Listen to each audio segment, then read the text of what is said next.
This happened a few weeks ago. I had just started working night shifts at the hospital where I'd gotten my first real job. I was nervous, but excited. The bright white walls and flickering lights made me feel oddly safe. I never imagined that on my third night, things would change. I walked down the empty hallway, just me and the hum of machines. It was around midnight when I checked in on patients and filled out charts. That's when I heard it. Soft voices coming from room 204. I thought maybe someone had left a radio on, so I moved closer. The voices stopped. I knocked on the door and waited, but got no answer. My heart raced. I wrote it off as my imagination. As the shifts went on, the voices returned. They crept back in around midnight every time. I started to feel uneasy. I asked a coworker about it one night, but she just laughed and said, "Maybe you just need more coffee." I forced a laugh, but I felt a chill run through me. The fifth shift was worse. My hands trembled as I walked through the waiting area. I froze. I could hear laughter, but it wasn't loud. It was more like whispers mixed with giggles. I leaned in to peek inside the waiting room. It was empty. A knot twisted in my stomach, and I wondered if I was just tired. As the weeks went by, things got stranger. I caught glimpses of shadows in my peripheral vision. I turned to see nothing there. The more I tried to focus on my work, the more the whispers and laughter grew louder. I thought about fatigue messing with my mind. But deep down, I was scared I wasn't imagining it. One night, I was alone at the nurse's station. My eyelids grew heavy, and I fought sleep. Suddenly, an urgent voice broke through the silence. "Help us!" My heart raced. I jumped up and dashed down the corridor, searching for the source. I pushed open the door to room 204, ready to find something, anything. It was dark and silent. Panic surged through me. I called out, "Is anyone here?" But only my voice echoed back. The room was empty. I closed the door, heart pounding. Then I heard it, a whisper from behind me. "Why did you leave?" I spun around, but nothing was there. The air felt thick, and my mind spiraled. I wanted to quit. I wanted to walk away. But somehow, my curiosity kept me tied there. That night, laughter erupted again from the waiting area.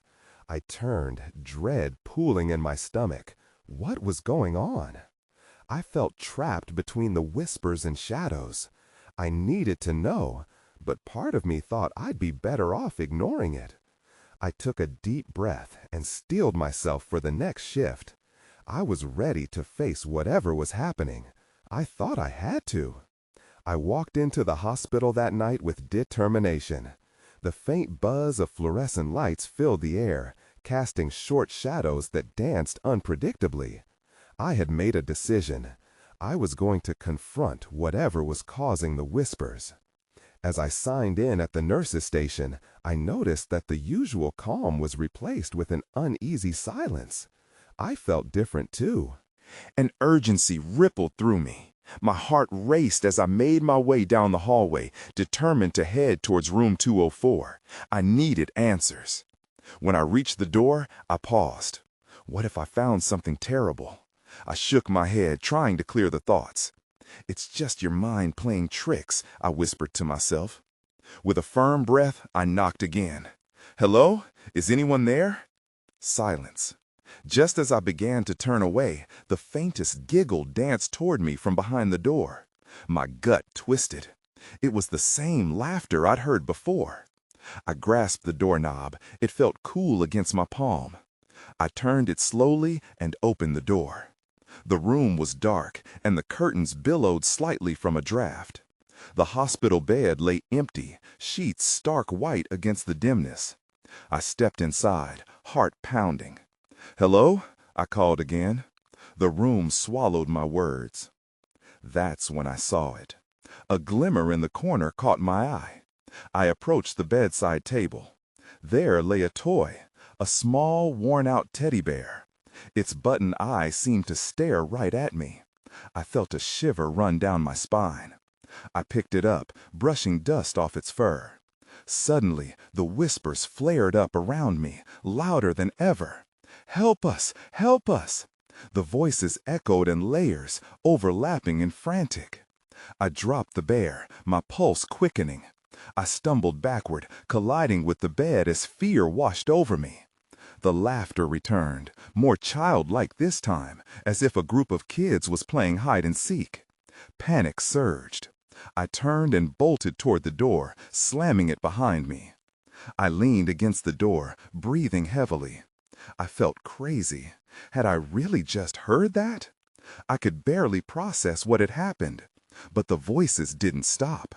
"Don't go, don't leave," they begged.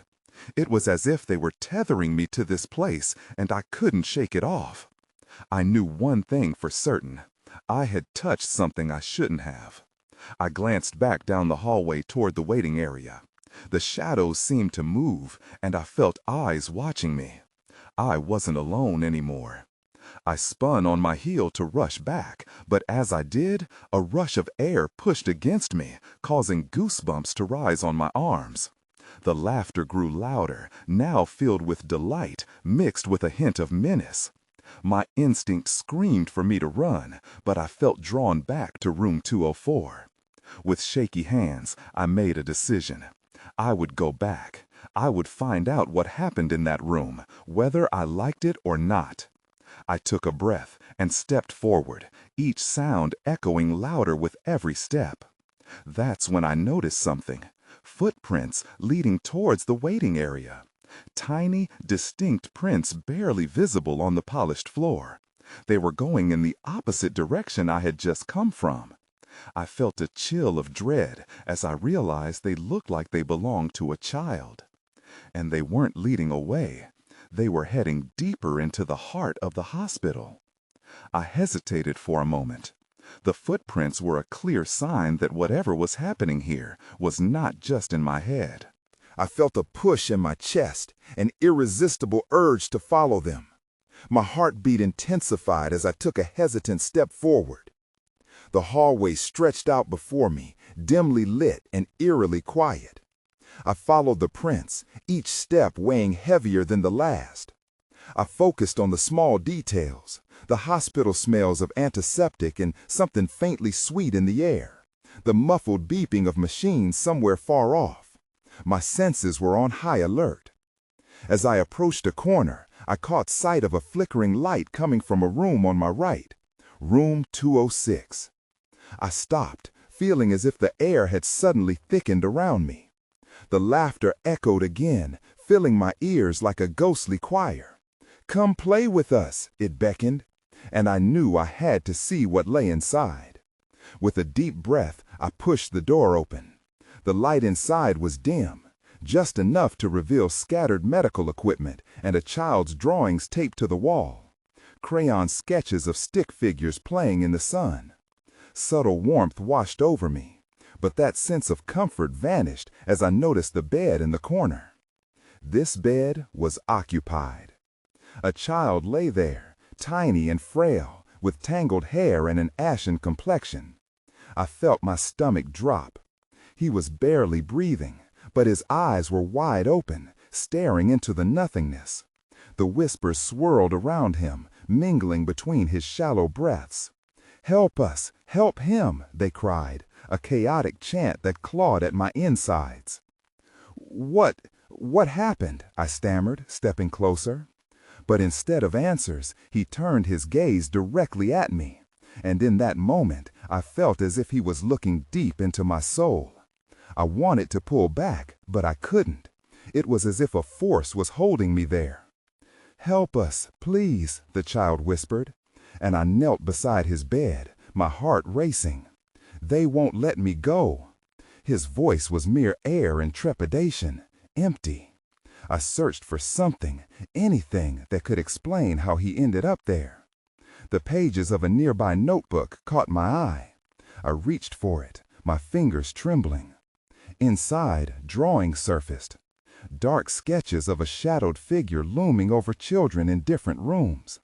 Each one was dated, months apart, leading to the present. My breath caught in my throat as I scanned the final drawing. It showed a bigger figure hunched over what looked like the child in front of me. "No," I whispered. Then everything shifted. The laughter morphed into cries, and the whispers transformed into a cacophony of terror. Suddenly, the lights began to flicker violently, the shadows stretching long across the room. My instinct screamed to flee, but I was rooted to the ground. "Help!" the children called out, and as I looked back to the boy, he seemed to fade. "No, stay with me," I shouted, desperation clawing at my throat. But he vanished into the flickering light. In that instant, I understood. Whatever haunted this hospital was not about to let go of its hold. I scrambled back to my feet, adrenaline coursing through me, and bolted out of the room. I could still hear the cries behind me, echoing down the hallway. "Help us! Help us!" they pleaded, pulling me towards something I knew I had to confront. I had to find out what was really happening here, and I felt time running out. The very shadows seemed to pulse with this urgent need. I climbed over my fear, knowing I had one more place to check: the basement. Just then, a cold breeze swept through the corridor, and the whispers reached a fever pitch, urging me onward. "Don't leave us," they cried, and I knew I was not just chasing shadows anymore. Something awaited me below, something dark. I sprinted down the corridor, my breath quickening with every pounding step. The hospital felt different now, as though it was alive, the walls closing in around me. My mind raced with questions. What had happened to that little boy? And who or what was the shadowed figure in those drawings? As I approached the basement door, I hesitated for a moment. The whispers grew louder here, a desperate symphony echoing off the cold, sterile walls. "Help us! Help us!" It felt like they were coming from the very ground beneath me, relentless and insistent. Gulping down the fear, I gripped the doorknob and yanked it open. The basement was darker than I had imagined. The dim light above flickered, struggling to illuminate the concrete space filled with boxes and old equipment. The air was thick with dust and mustiness. My heart raced. I needed to get to the bottom of this. I hesitated only a moment before stepping through the threshold. The whispers became clearer down here, still begging for help. I could see shadows flitting between the rows of old hospital beds and crumbling furniture.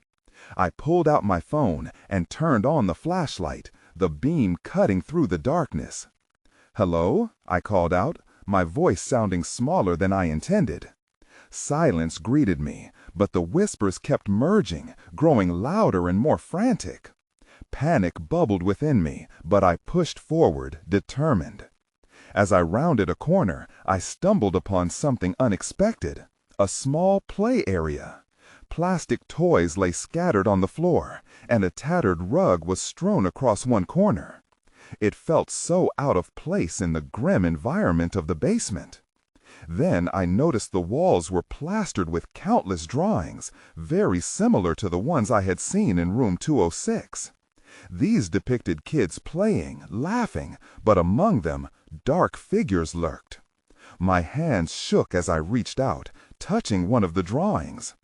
I felt a surge of energy, overwhelming and chilling. Faint memories washed over me, echoes of laughter mixed with cries, images of vibrant kids distorted into grotesque shapes. "Why are you here?" I asked aloud, feeling slightly foolish. "What do you want?" And then I heard this, a muffled sound coming from deeper in the basement. It was unmistakably a voice, soft but tinged with urgency. "Help us!" The plea hit me like a wave, drowning my hesitation. I needed to move, but fear clutched at me with icy fingers. I followed the sound down another corridor, deeper into the darkness. As I went, the whispers intensified, a haunting chorus that felt like they were pulling me closer to a dreadful truth. My flashlight flickered ominously, and I wished for more light, for more time. Then, everything went dark. My phone died, leaving me in inky blackness. I froze. The whispers stopped, and an eerie silence filled the space. My breathing echoed, vibrating against the emptiness. Then, whispering began again, but this time it was different, more sinister. "You shouldn't have come here," it hissed, and I felt icy breath against the nape of my neck. My heart thundered, fear flooding my veins. I turned to run, but now the shadows were alive, swirling around me, blocking my path. "Help us!" they echoed, but I was only met with darkness and despair. In the chaos, I stumbled back, and the shadows surged forward. Someone was in the basement with me. I gasped, the cold air stinging my lungs as I tried to make sense of what was happening. The shadows shifted, closing in on me, their forms twisting and stretching. I couldn't see anything clearly, and panic clawed at my throat. "Who's there?" I shouted, my voice wavering. No response. Then I heard it again, a whisper, close enough to send chills down my spine. "Help us, please." It came from everywhere, wrapping around me like a thick fog. The words were desperate, infused with an urgency that made my skin prickle. I couldn't stand still. I darted to my right, away from the hushed cries. I stumbled over debris, the sound of clattering metal echoing in the confined space. I could feel the shadows swirling around me, too close, too invasive. The basement felt like a trap, and I had to find an exit. I turned around, trying to regain my bearings, but the whispers intensified. "Why are you here?" they hissed, the question piercing through the darkness. What did they want from me? As I fought through the growing dread, I collided with something solid. My hand instinctively flew up, feeling the texture of a wall. There had to be a way out. I pressed myself against it, desperately sweeping my hands along the surface. My heart raced as I moved along the wall, searching for a doorway, a window, anything.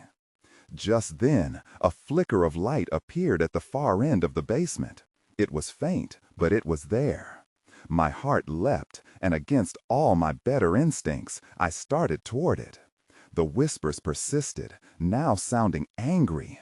"No, don't go." I hesitated for a moment, the shadows seeming to pulse around me, desperate to keep me close. But the light was like a beacon. Drawing in a shaky breath, I continued forward, my feet moving faster. The light began to grow brighter, revealing what lay ahead. A small room.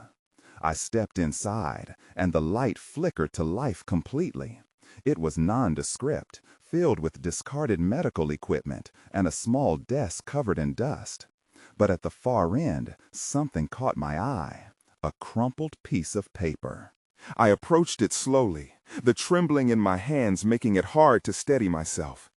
As I picked it up, I scanned the familiar scrawl. It was a drawing, one of the same kids I had seen earlier. The chilling part? In the corner, obscured by shading, was a figure that looked disturbingly like the one in room 206, a tall shadow with wide, hollow eyes and outstretched arms. "This is why they're calling," I whispered to myself, realization dawning. There was something linking this unstable basement to the boy. But before I could consider what that meant, I heard a loud crash from behind me. Spinning around, my heart dropped as I saw the shadows shifting violently within the doorway. They were no longer trying to lure me in. They were furious that I had discovered something. With a cold sweat pouring down my back, I knew I couldn't stay here any longer. I dashed for the exit I had seen earlier. My breath caught in my throat as I heard the whispering rise to a fever pitch. "You can't leave!" they screamed, their voices merging into a chaotic blend of desperation and fury. I burst into the hallway, my pulse racing. But as I looked back, the shadows began to pour out of the room, stretching and twisting toward me. Then I heard it again, that soft voice calling for help. But this time it was different. It felt personal. "Help me, please." I sprinted down the hallway, blindly searching for a way out.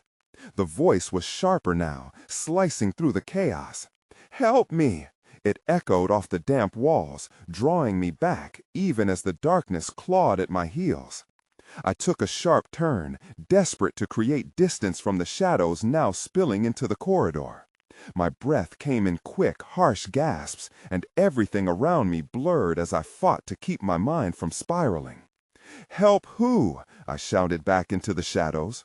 My voice trembled, but there was energy in the response that pushed me forward. The hallway twisted and turned, and I stumbled into another room. It looked similar to the last, but seemed even more cluttered. Old equipment lay haphazardly in the corners, and a faint red light flickered ominously. I squinted as I stepped further in, straining to hear the voice. "Please, I need you." It was close, too close.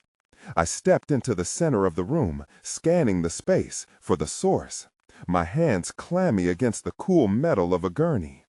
And then I saw it, a flicker in the corner, like a candle trying to light in a storm. I moved toward it, heart racing, as I felt the air shift, colder and heavier. As I approached, I realized it wasn't a flame. It was an object, half buried under torn sheets. I pulled them back, adrenaline pumping. Beneath was a mirror, a cracked one, reflecting fragmented pieces of my terrified face and the darkness behind me. My reflection looked scared and wild, as if I were staring at someone borrowing my skin. In the mirror, I caught a glimpse of movement. A shadow shifted just behind me. I turned, ready to confront whatever was in the room, but there was nothing.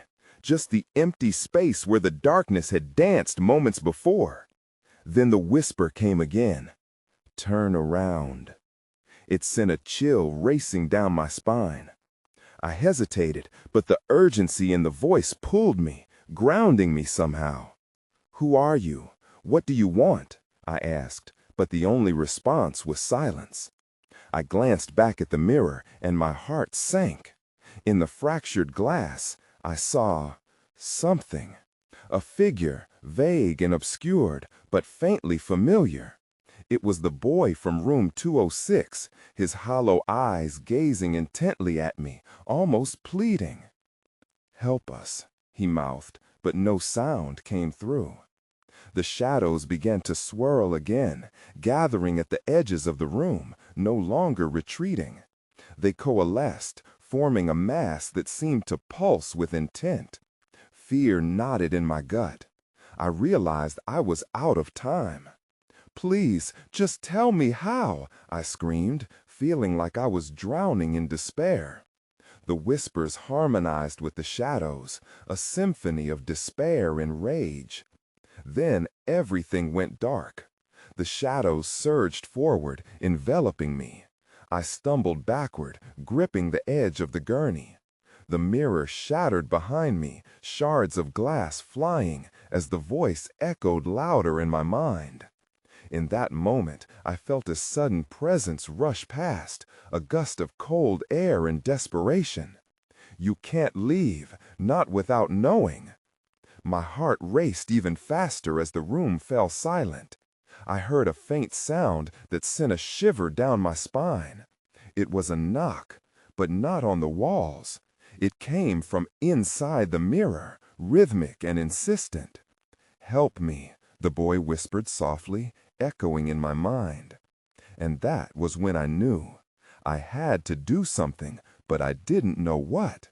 I peered into the fragmented mirror, my reflection rippling, heart pounding. I had to confront whatever lay hidden behind those shards. Otherwise, I would never escape this place. I took a deep breath, fighting the panic rising in my chest. The mirror shards glinted ominously in the dim light, and I could feel those cold, hollow eyes locked onto mine. "What do you want me to do?"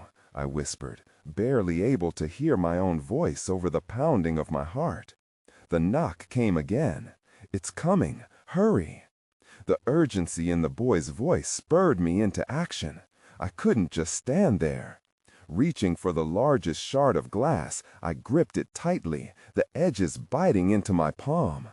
I didn't know what to expect, but I had to act before the shadow swallowed me whole. With a shaky breath, I closed my eyes, imagining the boy's face trapped behind the fractured surface. I pressed the shard against the mirror's frame, trying to piece together the final vision. In that moment, I heard something shift behind me, a soft and sinister sound that made my skin crawl. "Do it," the voice echoed again, more frantic. I didn't hesitate. I plunged the shard into the wall, and the mirror quivered as if it were responding to my desperate action. The shadows writhed, their edges flickering and pulsating as if struggling against an unseen force. A burst of cold air crashed into me, forcing my breath from my lungs. Suddenly, the mirror's cracks began to heal, the shards realigning seamlessly. I couldn't believe my eyes as the reflection shifted. No longer was it just my terrified visage. It was an image of the boy, clear and pleading, as if the shards had created a portal. "Help us," he mouthed again, and I felt a pull, a connection. My heart raced as dread twisted inside me. I didn't know who the us was, but the urgency of the situation left me with no choice. I had to help him. "What do I do?" I cried out. Palms sweating, I leaned closer, and the boy whispered something, words that didn't quite make sense, but felt like a key. "Don't fear the shadows." The shadows surged forward, tendrils wrapping around my legs, urging me closer to the mirror. I braced myself, heart pounding louder than before. "I'm not afraid," I shouted, though doubt seeped into my words. With renewed determination, I reached out to the mirror, fingertips grazing its surface. The shadows recoiled slightly, and I felt the boy's essence surging through. It was a strange mixture of warmth and cold, wrapping around me like a fog. And then everything changed. The room trembled, and I felt a sudden shift beneath me. The walls began to ripple and shimmer, reality bending, as though the hospital itself was responding to my actions. I stumbled back, but the pull from the mirror tightened. I was losing my grip on reality. As I fought to keep my balance, an ear-splitting shriek filled the air. I glanced around, and the shadows twisted violently, forming a creature, dark and maleficent, eyes glowing with hatred. It screamed, "You cannot help them!" In that instant, I realized that I wasn't just facing a boy's plea for freedom, but something much darker than I had anticipated. I had opened a door, and now the true horror was ready to unleash itself. I turned back to the mirror, heart racing. I had to act fast. There was no turning back now. This was a fight for survival. I had to confront whatever it was that had tormented these souls for so long, or they would take me with them. "Tell me how," I yelled again, desperation clawing at my voice as the shadows lunged for me. And somehow I knew that whatever came next would determine if I would escape this nightmare or be trapped within it forever. My heart raced as the creature's scream echoed in the dim room, the sound slicing through the air like a dagger. I could feel the shadows tightening around my legs, anchoring me down in a grip I couldn't shake. The mirror shimmered before me, the boy's face still pleading, his mouth moving faster now, urgency draping his every feature. "Help us!" he cried silently. I wanted to scream in response, to push back against the darkness around me. Instead, I closed my eyes, shutting out the horror. I took a deep breath, remembering his words, "Don't fear the shadows." But as the shadows inched closer, I felt my resolve waver. The creature's eyes burned fiercely, glowing with a malevolence I hadn't encountered before. "You think you can save them? Pathetic!" it hissed, the sound chilling me to the core. I clenched my fists, forcing my eyes open again. I needed a plan. Somewhere in me, the knot of fear began to unravel, threads giving way to determination. I had to confront this shadow, but how? "Stay with me," I shouted at the mirror, not quite believing I could.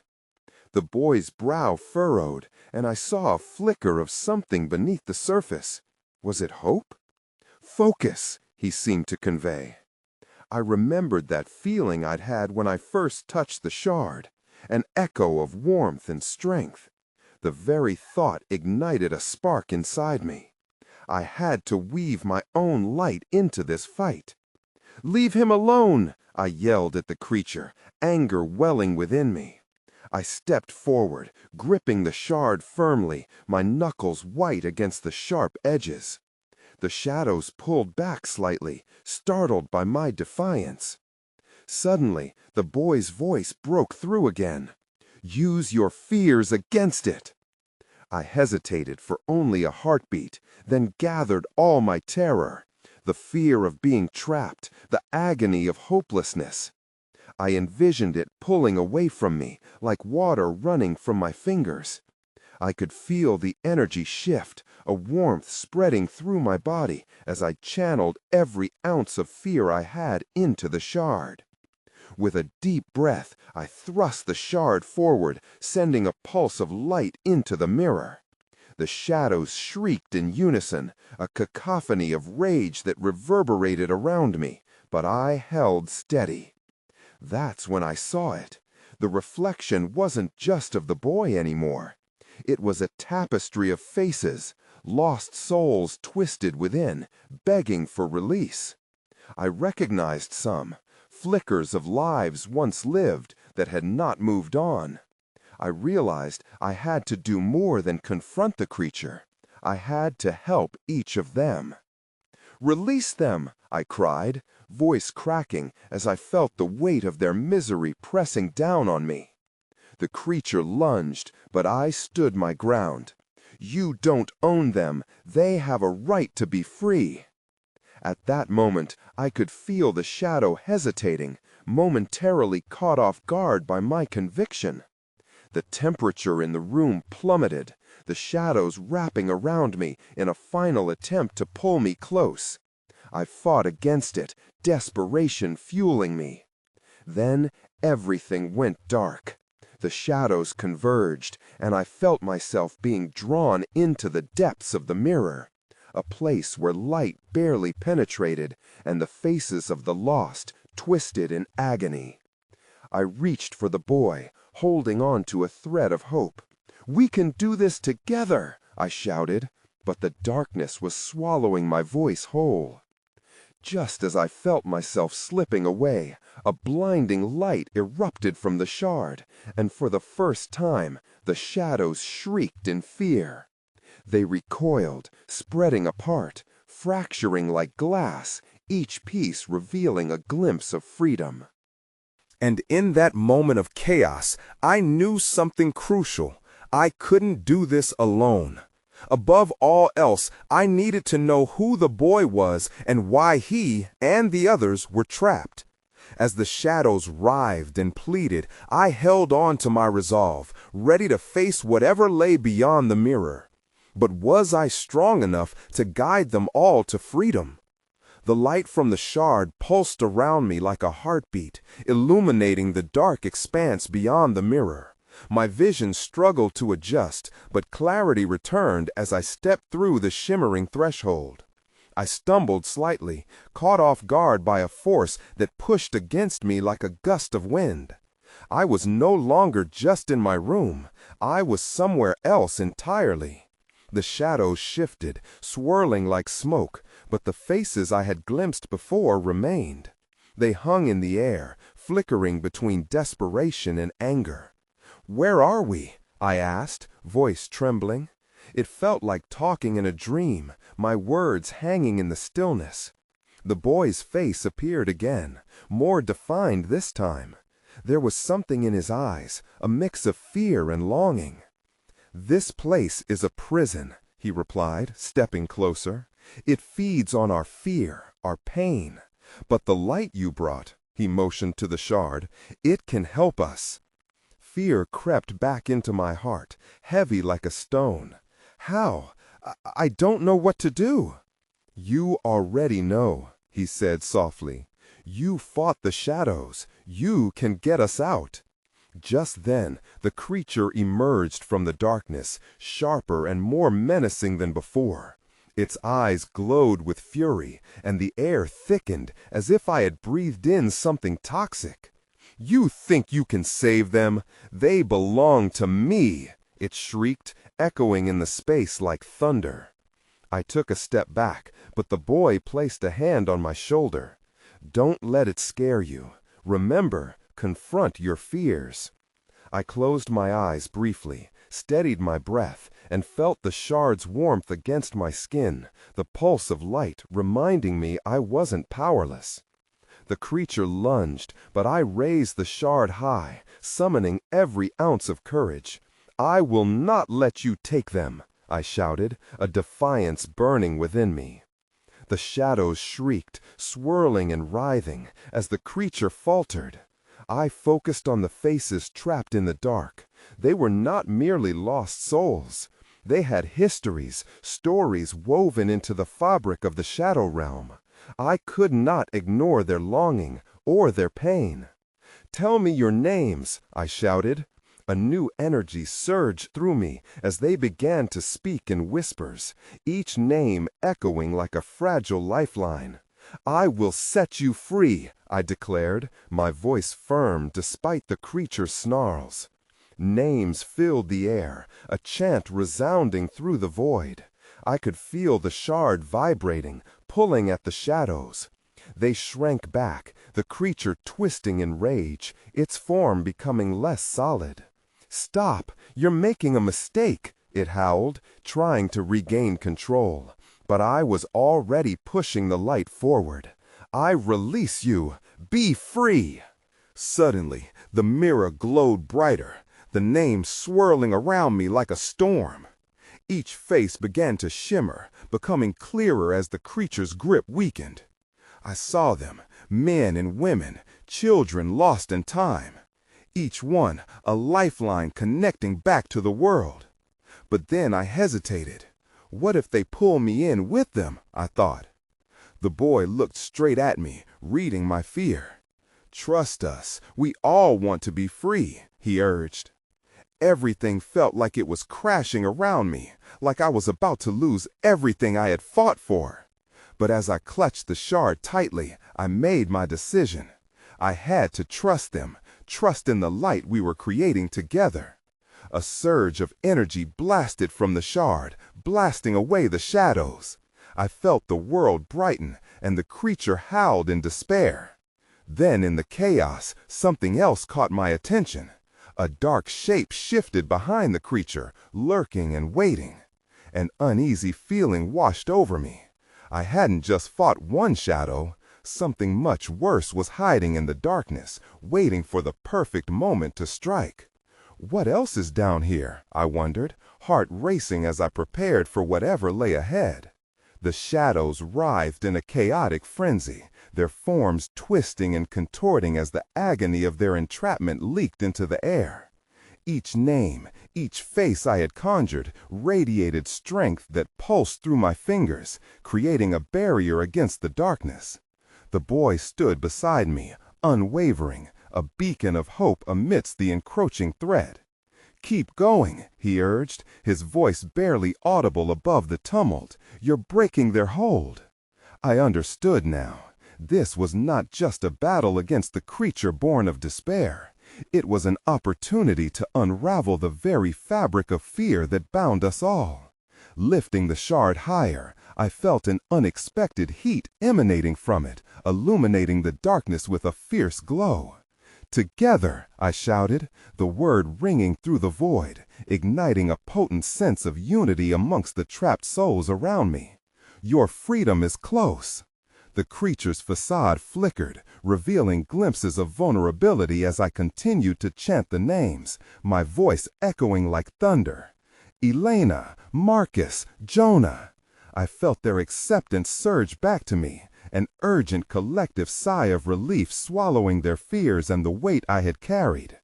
But as the atmosphere thickened with a strange energy, a much larger shadow began to unfurl itself behind the creature, unfurling its dark wings, an ominous presence crawling out of the depths.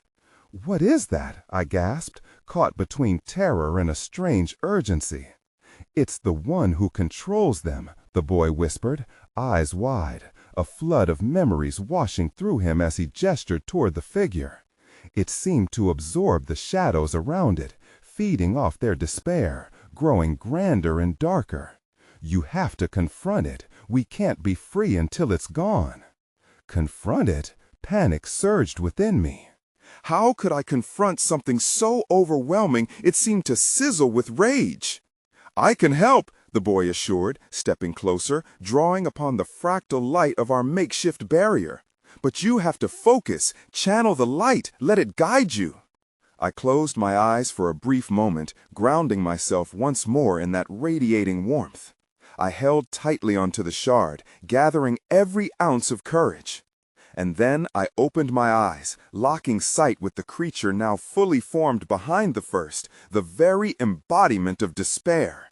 "Your reign ends here," I shouted, forcing my voice to rise above the whispers of doubt spinning in my mind. The other souls joined in, their collective voices harmonizing around me, lending me strength. "You can't hold them any longer." With that declaration, I charged forward, the shard projecting lighting like a beacon thrusting through the darkness. The shadows recoiled, shrieking as if the light burned them. But the figure lunged forward, a wave of darkness crashing toward me, threatening to engulf both hope and light. "Believe," the boy's voice pushed me onward. With every step, I pictured their faces, each person's life and laughter, those stolen moments of joy that had once been. It was a surge of love and resilience, bolstering my spirit. I thrust the shard straight towards the being, a scream bursting from my lips as it connected. "Be gone!" A shockwave erupted from the contact, shattering the tether of darkness that had bound the souls, their essences flooding into the light, a torrent of laughter and relief spilling out like a bursting dam. I felt their presence surge around me, memories intertwining like vines, weaving together the tapestry of freedom. Yet the dark figure hissed, a primal rage echoing through the abyss. "You cannot free them, foolish child," it boomed, rippling as shadow swirled thickly around it, trying to reclaim its lost power. "They are mine. They've always been mine." I strengthened my resolve, standing tall. We were more than just lost souls. We were powerful. "We found each other, and your hold ends here," I screamed, drawing upon every inch of light within me. In response, the figure surged outward, shadows reaching for me like claws, determined to pull me down into the depths of despair forever. The faces behind me pressed forward, their collective energy swirling in a benevolent whirlwind, cutting through the darkness like a knife. And then, as the clash erupted, I felt it. A fragile but powerful crack in the shadow's form, a fracture I could exploit, splitting the very essence of despair apart. "Give me your fear," I shouted. "Face it." With every word, I pushed against the collapsing shadow, aligning my strength with the light radiating through the shard. In that instant, the light burst forth, engulfing everything around me. The echoes of laughter and anguish intertwined in a crescendo as the shadow roared, thrashing wildly. And then it began to shatter, a shower of darkness exploding in a dazzling light, disintegrating into nothingness. I stood there, breathing heavily, barely processing what had just transpired. The weight of every name lifted, their histories unraveling before me, drifting into streams of golden luminescence that floated toward the horizon of freedom. The boy smiled, his face brighter now, free from the shadows that had encased him. "You did it. You set us free." But the exhilaration quickly melted into uncertainty. I could hear the distant whispers fade, but behind me a hush fell, hinting at something still lurking in the recesses of the now former shadows. Wait, my heart sank. What about the shadows that fled? What will happen to them? The boy turned somber, a contemplation crossing his features. They've lost their leader, but they're still out there. With those words, I felt a chill run through my body. The walls didn't fully close, echoing the remnants of despair I could sense lurking beneath the surface. Wait, my heart sank. What about the shadows that fled? What will happen to them? The boy turned somber, a contemplation crossing his features. They've lost their leader, but they're still out there. With those words, I felt a chill run through my body. The walls didn't fully close, echoing the remnants of despair I could sense lurking beneath the surface. Wait, my heart sank. What about the shadows that fled? What will happen to them? The boy turned somber, a contemplation crossing his features. They've lost their leader, but they're still out there. With those words, I felt a chill run through my body. The walls didn't fully close, echoing the remnants of despair I could sense lurking beneath the surface. As much as I had faced, as much as I understood, questions remained unresolved. Are you safe now?" I asked, feeling the edges of reality shift once again. "I think I am," he replied, still holding my gaze. "But part of them might always linger. It's the nature of shadows. They can't simply be erased." A knot tugged at my gut. But what if they come back? What if they take hold of someone else? I looked around the now glimmering expanse, a soothing contrast against the maelstrom that had raged before. "They will try," he said quietly, stepping back, slowly transforming into flickers of light. "But you will be here for others. You'll be our beacon." And as he began to dissolve fully, I wondered about my purpose now. Would I remain in this place as watcher, forever tethered to this realm? The questions fell heavy on my heart, but amid the uncertainty lay a solemn peace. The shadows might linger, and perhaps they always would, but for now I had freed those who had cried for help. As the last traces of light disappeared, I was left standing in the vast void where shadows once ruled. I gazed into the lingering depths, feeling a shudder go through me, knowing the fight was never truly over. I moved away from the remnants, the intangible feeling of unease clinging to me like a second skin. I took a deep breath as I stepped once more into the corridor of the hospital, my heart heavy but resolute. I didn't know what lay ahead, but something told me the whispers would return. I had escaped, yes, but I now understood. I was marked by the shadows, a sentinel of light in a place where darkness could always creep back in. I didn't have all the answers yet, but I held on to a flicker of hope, knowing in my heart that I would be ready.